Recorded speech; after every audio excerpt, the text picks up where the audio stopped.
invitado del día de hoy, Guillo Dunel. Estaba en su camarín, una especie de Rolling Stone, camarín a cielo abierto, por la pandemia nada más, si no se lo hacíamos cerrado. Ahí está bien. Bueno, Sí. A ver. Hola, ¿me escuchan? Sí. ¿Lo tenemos? ¿Sí? Sí. Bueno, como recién lo presentó Chris, ahí ven el libro, lo tienen ahí adelante, no sé si llegaron a ver la máquina de escribir, donde están los libros de los protagonistas del día de hoy, pero quizá los que vinieron por primera vez no saben que no es la presentación formal de un libro, más allá de que el libro de Guillo es un libro nuevo prácticamente, porque salió en pandemia, y creo que es la primera presentación ante el público del libro, si mal no me equivoco, Sí. ¿no? Es la primera vez. No había eventos presenciales todavía. Exacto. Pero la entrevista también gira en torno a la persona que tenemos, ¿no? No tanto al libro o al escritor, sino también a la persona, conocer un poquitito más, indagar, siempre y cuando me dejen, hasta el límite que ellos pongan, por supuesto. Y Guillo, seguramente habrás escuchado, habrás visto algún video de los encuentros anteriores del ciclo. Iniciamos con una pregunta que por suerte las respuestas son muy variadas por parte de los invitados, que tiene que ver con ¿para qué te sirve o para qué te sirvió a vos la literatura? ¿Para qué te sirve a vos las letras? ¿En qué te ayudó? ¿Qué te dio? Yo, si me permiten, me gustaría extender esta respuesta a hacer una breve reseña, que tiene que ver tal vez con esto, ¿no? Yo desde muy chico jugué al fútbol, como creo que la mayoría, desde muy chiquito. Jugué al fútbol en el barrio, en el colegio, en la escuela. Cuando empecé a trabajar en una fábrica, jugaba al fútbol también. Cuando empecé a trabajar en publicidad, participaba en los torneos de agencias de publicidad. Siempre jugué al fútbol, siempre, desde muy chico. Un día, termina el partido, me cambio, me voy a mi casa, un partido más, sin saber que ese había sido el último partido que yo jugaba. Nunca lo supe, y si me preguntan ahora, no sé cuál fue la última vez que jugué al fútbol. Mi vieja era hija de alemanes y le gustaba cocinar mucho, y hacía una torta que se llamaba 80 golpes, que a lo mejor alguien la conoce, y la hacía mínimo 2 veces por semana. Era una locura esa comida, ¿no? Y era casi adictiva para nosotros, para mi hermana y para mí. Era tradición en nosotros. Un día terminé de comer esa torta sin saber que era la última vez que comía la torta que hacía mi vieja. Mi hija, que está allá arriba, que levante la mano, vamos, ahí está. Que ahora tiene 16 años, cuando era chiquita, cuando empezó a caminar, le gustaba mucho salir por acá por Escobar, y yo la agarraba con terror de que le pasara algo, la llevaba de la mano siempre, ¿no? Y un día me soltó la mano, y nunca más me volvió a tomar la mano, y nunca supe cuándo fue ese día. ¿Qué quiero decir con esto? Que nosotros permanentemente, no digo que estamos perdiendo, sino que se nos están yendo cosas. Se nos están yendo permanentemente cosas que creemos que nos van a servir para siempre. Por ahí gente que conocemos y creemos que la vamos a conocer para siempre y a lo mejor no la volvemos a ver nunca más. Lugares que hemos pasado a lo mejor sin saber y ya los hemos pasado por última vez. No los vamos a pasar nunca más.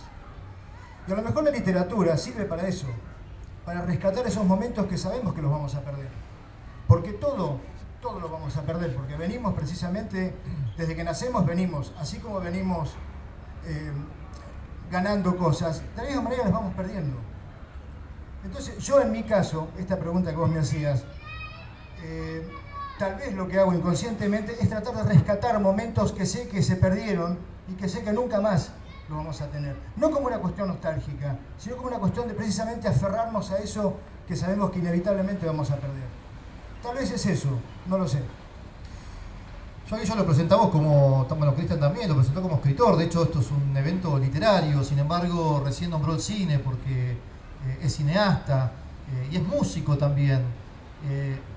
Y seguramente ahí hay vidas y cosas que se linkean, se entrecruzan con seguridad, de hecho ya hemos hablado de esto, pero la voy a hacer un poco más guacha la pregunta, más picante. Cristian me dijo, sé picante, así que Yo le hago caso a él, cualquier cosa, el responsable está allá en la tribuna superior. ¿El cine o la literatura? Yo creo que van de la mano. De hecho, el cine es hijo de la literatura. Y voy a contar una anécdota cortita. Pero después me contestás una de las dos, ¿eh? Sí, sí, cómo no. Cuando empecé a estudiar cine en primer año era casi frustrante porque era solamente escribir. Y un día uno de mis profesores me nota un poco caído y me dice, ¿qué te pasa? Un profesor que fue un tipo muy conocido dentro del mundo del cine. Y me dice, ¿qué te pasa? Que te veo medio como bajoneado. Y digo, lo que pasa es que yo quiero estudiar cine, no literatura. Entonces me dice, mira, el cine se trata de contar historias. Si no podés contar una historia con el único idioma que conoces, que es la escritura, mucho menos vas a poder contarlo con algo que todavía no aprendiste, que es el cine. El cine es hijo directo, sin la escritura, sin la literatura no podría existir el cine. Si bien es una respuesta difícil, yo creo que por ahí la literatura me permite desarrollar las cosas que por ahí el cine no. Porque la literatura, de hecho, este libro tiene algunas historias que nacieron como base para algunos guiones, para algunos cortometrajes o para algunas historias que nunca se filmaron. El cine fue mi gran pasión toda la vida, le dediqué muchísimo tiempo, gran parte de mi vida le dediqué al cine. Y de hecho, bueno, la publicidad también, yo era director de cortos publicitarios. Pero creo que ninguna de las dos cosas podrían estar una sin la otra. Bueno, no cabe duda que, a ver, la pregunta es capciosa porque, claro, obviamente la respuesta y la relación que hay entre el cine y la literatura, como contás, es así, la vivís así. Sí, sí. Pero si tenías que optar por una, optás por la literatura. La literatura, sí. Sí, sí. Bien. Sí, sin duda. Perfecto, contestó. Así que cumplió con la pregunta de alguna de las dos tenías que elegir. ¿Por qué te llamas Guillermo? Por mi papá y por uno de mis tíos abuelos. ¿No tenías otra? Había una tradición en la familia, esas viejas tradiciones, que el primer hijo mayor de cada hijo mayor tenía que llamarse Guillermo o Guillermina. Mi hija se salvó de llamarse Guillermina. No me lo hubiese perdonado nunca, creo. Ya está. Y a vos te tocó Guillermo. tocó ¿Y te sienta? ¿Te sentís? ¿Viste cuando uno dice, me gusta mi nombre? Nunca me lo planteé. Para mí fue siempre. En realidad, Guillermo fue cuando empecé la etapa de secundario y todo, pero en realidad yo nací en Tajamar y yo siempre fui el negro de Tajamar. A mí me decís negro y sí, reacciona más fácil que con Guillermo. Te pregunto porque el libro está firmado como Guillo. Guillo, sí. Bueno, es el nombre que no sé cómo nació, pero cuando empecé a trabajar en publicidad, el dueño de la agencia de publicidad un día me dijo, Guillo, creo que él fue, me dijo Guillo y empezó Guillo y quedó. Y yo lo adoptaste porque, como nombre. Sí. Y te quedaste. Bueno, recién dijiste de qué barrio sos, ¿no? El Tajamar, que está presente siempre. Es raro que no lo nombres. Y de hecho, si no lo nombrabas vos ahora, te lo iba a preguntar. Más que una pregunta es, si yo te digo el Tajamar, ¿qué es para vos? Mi raíz. Yo nací donde ahora está la municipalidad, que era la sala de primeros auxilios, y me crié, bueno, al otro día, ya mi hija se fue, yo me crié al lado del Zanjón del Tajamar. Enfrente donde ahora está el Boulevard Eva Perón, que ahora es una cosa que no tiene nada que ver con lo que era cuando yo era chico. Y para mí es un orgullo muy grande haber nacido ahí, porque pude vivir una vida que, bueno, las generaciones posteriores no pudieron vivir.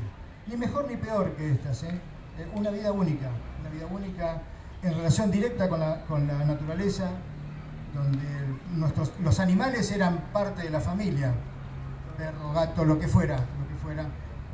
El campito del frente estaba lleno de caballos, de vacas, teníamos que correr las vacas para poder jugar a la pelota. Fue otra vida.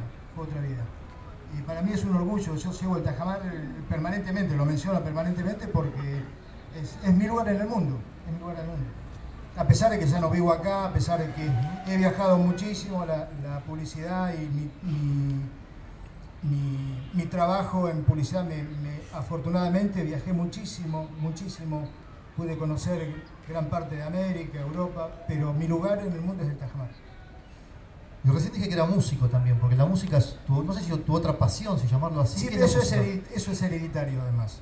A ver. En mi familia todos fueron músicos, no, músicos de rascar la guitarra, ¿no? Yo tuve, bueno, desde mi tatarabuelo, mi bisabuelo, mi abuelo, mi viejo, todos eran guitarreros, gente de campo.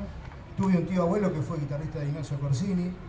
Y la guitarra era un poco como una cosa que era natural, que me iba a pasar, era lógico que me iba a pasar, ¿no? Pero nadie me lo impuso. Yo lo que tengo que agradecer a mi familia es que nunca me impuso nada. De hecho, a mí mi pasión, mi gran pasión, que fue el cine, no hay antecedentes en mi familia. No hay nadie que ni siquiera haya tocado una moviola o una cámara. Ajá. No hay antecedentes. Pero eran así cinéfilos de ir seguido Sí. al cine. Sí. Mi viejo era fanático. enfermo. Sí. Bueno, ahí está. Sí. Pero el hecho de hacer cine me nació a mí. No había un antecedente laboral. Sí. Pero la música sí, fue como un eje en mi familia. Sí. ¿Y te sentís artista? Porque nombramos la música, nombramos la literatura, nombramos el cine. No, porque yo te comento, yo tengo un prurito con esas definiciones, artista, escritor, músico. Yo creo que esos son títulos que te da el tiempo y la gente. Yo no me puedo considerar escritor ahora. Yo me podría considerar escritor si dentro de 10 o 15 años alguien me dice que soy escritor. Pero yo no me puedo poner el sello de escritor. No me puedo poner el sello de músico o de cineasta. Yo creo que eso es un título que lo tiene que dar la gente. Es como aquel que digo, yo siempre tuve una contradicción con los que estudian filosofía y se dicen filósofos. No son filósofos, son licenciados en filosofía. Un filósofo era mi abuelo, por ejemplo, que me decía cosas que me marcaron por el resto de mi vida. Y ni siquiera tenía la primaria terminada. Para mí, la filosofía, la vida y la filosofía, tomar la vida con filosofía pasa por otro lado. Y de la misma manera, la escritura, la literatura, todos esos términos a mí me causan... O sea, yo siento que no los merezco. Yo siento que eso con los años, por ahí alguien puede decir, bueno, mirá, este tipo escribía bien o tocaba bien la guitarra o qué buena la película que hizo. Pero yo autodefinirme como cineasta o músico... ¿No te gusta entrar en ese mote de...? No. Preferí que te lo... En mi caso, me parece fuera de lugar. Tengo una pregunta que en verdad no salió de mi cabeza, salió de la cabeza del otro protagonista del día de hoy, más precisamente de Gustavo Iceta. Una pregunta para vos, que la formuló él, que te la voy a hacer. Pregunta a Gustavo, ¿qué temática o qué temáticas tendría el documental que vos podrías llegar a hacer de Escobar? ¿Qué temáticas no podrían faltar en ese futuro documental? El ADN escobarense que ya se está perdiendo. El ADN escobarense que veo que se va perdiendo cada vez más. Lo que pasa es que yo vengo de una generación completamente distinta a estas. Yo, a pesar de mi edad, he vivido una vida, Gustavo también, hemos vivido una vida que no es... Hemos vivido en un Escobar que ya no existe. Y a mí no me gustaría ser nostálgico, no me gustaría hacer un documental donde todos se pongan a llorar y decir qué lindo que era antes. No era más lindo antes, era distinto. Porque yo agradezco que mi hija no haya tenido la infancia que tuve yo, donde pasaba frío, pasaba calor, las calles eran de tierra, donde teníamos sabañones. Los chicos ya ni saben lo que es eso. Donde pasábamos necesidades, donde nos calentábamos con un calentador a querosén, que para comprar querosén teníamos que hacer 3 cuadras de cola. Sin embargo, esa fue mi historia, fue mi vida. Yo creo que haría un documental rescatando todas esas cosas para que la gente se dé cuenta cómo vive ahora, por ejemplo. No destacando nada, no diciendo aquello fue mejor, en absoluto.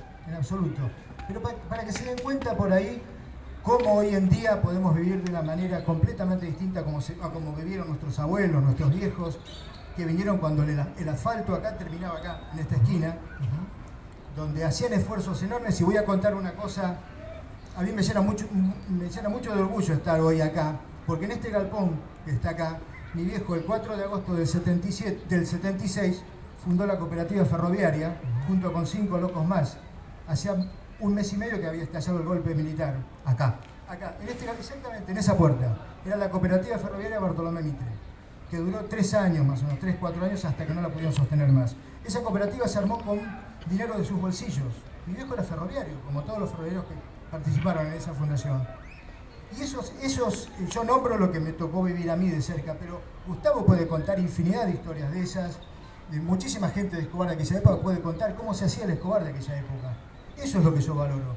La gente que luchó, la gente que vivió de una manera con muchas necesidades, pero apostaba a este pueblo. Un amigo que creo que está por acá, Eduardo Noé, allá está. Una vez hablábamos con respecto al sentido de pertenencia de Escobar, ¿no? Y decíamos, por ejemplo, que es muy difícil que hoy en día una familia que vive y que apenas le alcanza para pagar un alquiler de un departamento tenga el mismo sentido de pertenencia que mis viejos, que se compraron un terreno y que con el esfuerzo de todos los meses durante años compraron ladrillos, cal, cemento y fueron levantando su casa. Y dejaron los huesos acá, porque esta fue su casa, tuvieron sus hijos acá. O sea, hay un espíritu de pertenencia que me parece que ya no es que la gente no lo quiera tener, sino que no lo puede tener, porque las circunstancias hacen que no se pueda tener. Eso es lo que a mí me gustaría rescatar, el sentido de pertenencia, el sentirse orgulloso y no tratar de imitar a ningún otro pueblo, a ninguna otra ciudad, ni tratar de ser como nadie, sino que ser escobarenses.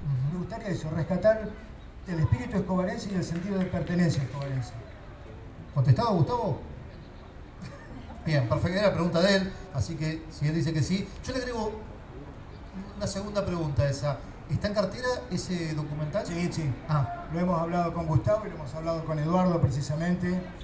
Estamos maquinando, sí, con Juan Carlos Villalba, que está ahí escondido, pero también es un colega. ¡Qué tribuna que tenemos hoy! Impresionante. Sí. Si tenemos que empezar a nombrar a la gente que tenemos acá, después lo vamos a nombrar. Sí, tenemos también al señor. Sí, me hace así como diciendo nombrados a todos ellos también. Ahora vamos a estar nombrando a cada uno porque tenemos baluartes. Amigazos, sobre todo amigos. Es verdad, es verdad. Bueno, buenísimo. Entonces, muy probablemente o tengamos que poner acá una pantalla, ojalá, o tengamos que irnos acá a una cuadra al Cine Italia, ¿no? Ojalá. Estoy pensando en voz alta. Y ya que tengo un micrófono enfrente, seguramente más de uno lo debe estar pensando también. El otro día me nombraste, en otra entrevista que tuvimos radial, me nombraste a Citarrosa para escuchar. Musicalizó el programa porque yo no tenía mucha ganas de laburar ese día. Y pasamos un tema de Alfredo Citarrosa. Y yo te detuve porque en verdad me empezaste a contar. Yo conozco la familia de Citarrosa. Y yo medio que lo corté a propósito para trasladarlo acá, para que lo cuente acá. Sí, bueno, eso surgió por el fanatismo a Citarrosa. Pues yo me crié, mi abuelo me lo hacía escuchar, mi viejo también. No sé si alguien conoce, si alguien habrá escuchado alguna vez a Alfredo Citarrosa. A ver, levante la mano, siempre. Espero que sí, que alguien lo conozca. Sí. Bueno, un placer. Y si no, a googlear cuando lleguen a casa. A googlear y a escuchar. Y a escuchar. ¿No? Y yo me crié con Citarrosa, no digo en la cuna, pero sí en los primeros años, desde los primeros años de la primaria. Y me marcó, esas son cosas. La música es algo así como el cine o la literatura, se siente o no se siente. Así como te decía el otro día, que a mí la música en inglés no me llegó nunca por una cuestión de que soy un negado en el inglés. No me llegó nunca, a pesar que respeto y reconozco la calidad de muchísimos músicos que cantan y que hacen música en inglés, a mí nunca me llegó. No. Pero es una cuestión mía, ¿eh? Y Citarrosa, sí, yo me sentí absolutamente identificado siempre. Sobre todo porque no quiero quedarme en esto solamente, pero por ejemplo, cuando fue el golpe militar acá en el 76, toda nuestra familia la pasó bastante mal. No voy a entrar en detalles, pero la pasó muy mal. Y siempre encontramos una cierta similitud con lo que pasó con Alfredo Citarrosa, que también se tuvo que ir, que tuvo 8 años de exilio, que cuando volvió se encontró con un Uruguay que ya no era de él. Tal vez pasa por ahí. Aparte, primero y principal, por la calidad. Como cantor, ya se me están cayendo las banderas, ¿sí? Es el viento. Como cantor y bueno, como un poeta, como pocos he visto en el Río de la Plata. ¿Y conoces a la familia, me habías contado? Sí, conozco. Con su hermana hemos entablado cierta amistad, con Cristina Citarrosa, y con las hijas tengo siempre contacto, porque siempre está la idea también de hacer una película sobre Alfredo. El mundo recién hablabas del mundo del cine, el mundo de la publicidad, también el mundo de los medios, hizo que conozcas a mucha gente que para nosotros, para la mayoría del público, es esa gente famosa, esa gente que pisa lo popular, pisa lo masivo. ¿Qué te dio eso? ¿Y en qué te ayudó? ¿En qué te puede ayudar? Porque uno piensa, bueno, si conozco a fulano, mengano, si estoy trabajando en tal canal de televisión, quizá me sirva de trampolín para que este libro tenga más... No, eso es relativo. Yo he conocido, afortunadamente, a la gente que conocí, la conocí desde el lado de lo profesional, o sea que para mí no eran famosos, era gente, por ejemplo, directores de cine, prácticamente los conocía a todos porque eran profesores en el instituto. Después, bueno, hice un posgrado en Estados Unidos, conocí muchísima gente que trabajaba en Hollywood y que para mí eran, no digo colegas, pero era gente de la que yo quería aprender. Nunca los vi como con la admiración de alguien que dice, bueno, lo veo por televisión. No, de hecho, bueno, ahora, estar trabajando en los medios hace que tenga amistad con muchísima gente de los medios que para nosotros es una relación profesional. Seguro. Tratamos de explotar ese perfil, decir, bueno, ¿de qué me sirve esto? ¿Qué podemos hacer? Estamos tratando de generar cosas juntos, pero no, nunca lo vi. No. Cuando era chico sí, por ejemplo, yo acá en Escobar, venía alguien, venía algún famoso, por ejemplo, que era muy raro. Por ejemplo, les voy a contar algo que les va a causar gracia. Nosotros veíamos los famosos cuando venían los circos, acá, a este campo. A este campo. Y venía por ahí algún actor famoso y se hacían las radionovelas. Yo era muy chiquito. Y los viernes, el circo, el capítulo de los viernes se hacía desde el circo. Entonces, la novela que escuchaba mi vieja un día dijo, bueno, viernes tanto vamos a estar desde el circo, no sé cuánto, en el campito de la estación de Escobar. Y yo casi me muero. Todo un acontecimiento. Los vinimos a ver, ver a un famoso, digamos, o los bailes que se hacían en Boca del Tigre cuando venía algún cantante o una cosa así. En esa época sí, uno lo veía como una cosa medio inalcanzable. Pero después cuando empezás a trabajar en los medios, ya se pierde eso, Bien, perfecto. Vos sabés que con el invitado de hoy, más allá de la amistad que tenés con Gustavo y que recién la acabás de decir públicamente, la mayoría que los conoce a ambos saben de qué estamos hablando, también tienen muchos puntos en común entre los dos. Y yo, bueno, hace muy poquitito en los medios también lo dijiste, la palabra es peronismo. Y seguramente va a ser una pregunta que también se la traslada después a Gustavo, porque te considerás peronista. Sí, obviamente. Y les cuento por qué. Porque a diferencia de a lo mejor algún otro partido, el peronismo tiene una lógica ilógica, que es el sentimiento. Y por ahí se comete el error a veces de dejarse llevar demasiado por el sentimiento y no por la cabeza. Mi abuelo, Sigifredo Dunel, fue el afiliado número 1 del peronismo en La Pampa, para que te des una idea. El 17 de octubre del 45 mi viejo tenía 15 años. Vivieron, yo podría estar toda una noche contando lo que vivieron en aquellas épocas, recién estábamos hablando con Gustavo al respecto, y eso se va transmitiendo de una generación a otra. Yo nací con el peronismo proscripto, yo nací en 1960, donde estaba prohibido decir Perón y Evita, donde yo decía Perón y mi hija, cállate, no digas. Crecimos con eso. Entonces para nosotros, a diferencia de lo que fue para mi viejo y para mi abuelo, ser peronista era un acto de rebeldía. ¿Cómo puede ser que no nos permitan decir Perón y Evita? Pues yo tenía 14 años, 13, 14 años, y lo entendía desde esa lógica. ¿Y cómo puede ser? ¿Y por qué no puedo decir Perón y Evita? ¿Tanto les molestó a este tipo? Cuando empezás a indagar, y cuando empezás a hablar con tu familia, y cuando veías que mi tío, que era un oso de 2 metros, que te asustaba, hablaba de Perón y se le caían las lágrimas, pues decías, la pucha, acá hay algo más. Con el tiempo, cuando empezás, en mi caso a militar, bueno, nosotros hemos pasado, te dije, momentos difíciles porque mi viejo fue miembro de la resistencia peronista, aquella vieja resistencia peronista. Nuestra casa fue baleada, la pasamos mal en una época.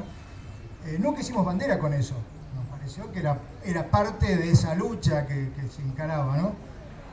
Y cuando volvió la democracia, cuando volvimos, yo me di cuenta con tristeza que todo ese sentimiento se fue degradando. Porque las generaciones fueron distintas, porque las generaciones no vivieron aquella lucha, porque no vivieron por ahí lo que les dio aquel peronismo, que fue la dignidad, porque ya no necesitaron que nadie les diera dignidad, porque ya cuando volvió la democracia la sociedad era distinta. Ya no había trabajadores semi-esclavos como fueron mis viejos, por ejemplo. Ya no pudieron saber lo que era el peronismo de aquella época, cuando mi viejo, que me decía que cobraba con vales, que no conocía la plata, y de pronto cuando vino Perón, por primera vez vieron un billete de $1 y no sabían qué hacer con eso. Entonces estas generaciones no saben eso. Lo que yo creo, y como me parece que hay que tener autocrítica muy fuerte, que no puede ser la misma política de hace 70 años. Me parece que por ahí los errores que hemos cometido mucho fue el no modernizarnos, no actualizarnos, y tratar de seguir con un discurso de hace 70 años que atrasa mal y que nos hace mal. Me parece eso. Pero yo creo que la esencia, el ADN, creo que sigue siendo el mismo, al menos en mi caso. Si tuvieses que elegir una película, que sé que te gusta mucho el cine, por supuesto, y es tu profesión, que defina tu literatura. Te lo hago difícil. Una película que vos decís, mi literatura sería esta película. ¿Y por qué, no? Por supuesto, ¿por qué elegiste esa peli? No sé, porque en realidad lo que yo escribí fueron cuentos, y no hay un hilo conductor en los cuentos. Hay cuentos muy diversos, son historias muy diversas, personajes que no tienen nada que ver uno con otro. no podría definirlo en una película. Pero no en el parecido, sino en tu forma de pensar, de escribir. ¿Qué película sería tu literatura si la tenés que trasladar al cine? No sé una película puntualmente, pero creo que tendría que ver con una película que cuente la historia de gente de trabajo, de gente normal, de gente simple. Mirá, yo creo que hay una cosa que el cine está en deuda con la gente, que es que los personajes, ustedes ven las películas, las miniseries, todos los personajes son siempre asesinos en serie, son tipos que viven, son tipos muy especiales, ¿no? Que son filósofos, o tipos que fueron, que escaparon de una cárcel. Nunca hay películas de albañiles, nunca hay películas de carpinteros, que tienen los mismos, o tal vez mucho más dramas que esas cosas que se cuentan en el cine. Nunca hay películas de gente normal, digamos, de gente común, de gente trabajadora. Y una vez yo se lo planteé a un profesor de cine, Mario Soffici, que fue un director de aquellos, ¿no? Y le dije una vez... Qué atrevido. Sí, no, pero teníamos Qué atrevido. con todos teníamos mucha relación. Confianza. Porque eran, en realidad, la carrera de cine en esa época era muy abierta. No sé cómo será ahora, pero en esa época era muy abierta. Le planteé esto, le digo, no hay películas sobre gente de trabajo. Él me dice que después yo con el tiempo lo entendí. Es muy fácil hacer un asesino serial, porque nadie sabe cómo es un asesino serial. Yo llamo a un actor para hacer un asesino serial. ¿Quién de ustedes es asesino serial? Nadie. Yo puedo pintarlo como yo quiera y me lo van a aceptar, porque bueno, está bien, es el asesino serial que yo inventé, que yo creé. Ahora, si yo hago una película de, no sé, de albañiles o de carpinteros o de mecánicos, seguramente muchos de acá alguna vez han agarrado una cuchara de albañil, han hecho un trabajo de herrería o de carpintería o han trabajado, y no los voy a poder engañar. El actor primero, antes de ser albañil, va a tener que aprender albañilería. Me parece que pasa por ahí. Creo que el cine en general tiene una deuda muy grande con la gente, que es demostrar a la gente, a pesar de que siempre se llenan, viste, que dicen que el cine que nos identifica, todo, muy pocas veces nos identifica el cine. Muy pocas ¿Tenés veces. alguna peli de esas? Sí. ¿Cuál? ¿Cómo? ¿Tenés alguna peli de esas que vos decís, che, mirá, acá está bueno, acá se ve al argentino medio, ¿no? Al probar.